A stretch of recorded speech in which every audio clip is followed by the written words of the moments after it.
నిన్న మొన్ననే 80B కింద రాష్ట్ర ప్రభుత్వానికి యంగ్ ఇండియా స్కిల్స్ యూనివర్సిటీకి అనుమతి ఇవ్వడం జరిగింది.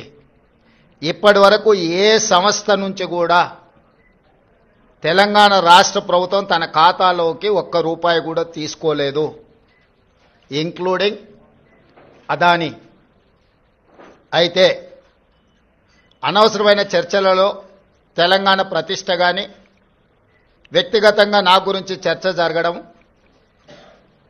మా మంత్రివర్గ సహచరులకు నాకు ఎలాంటి సుతారము ఇష్టం లేదు.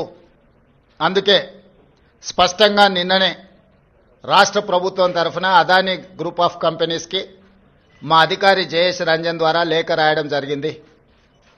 జరుగుతున్న వివాదాలు, ఆరోపణలు, రకరకాల పరిస్థితుల వల్ల తెలంగాణ రాష్ట్ర ప్రభుత్వం మీరు ముందుకు వచ్చి ఉదారంగా తెలంగాణ యంగ్ ఇండియా స్కిల్స్ యూనివర్సిటీకి ఇస్తాన్న 100 కోట్ల రూపాయలను తెలంగాణ రాష్ట్ర ప్రభుత్వము స్వీకరించడానికి సిద్ధంగా లేదు.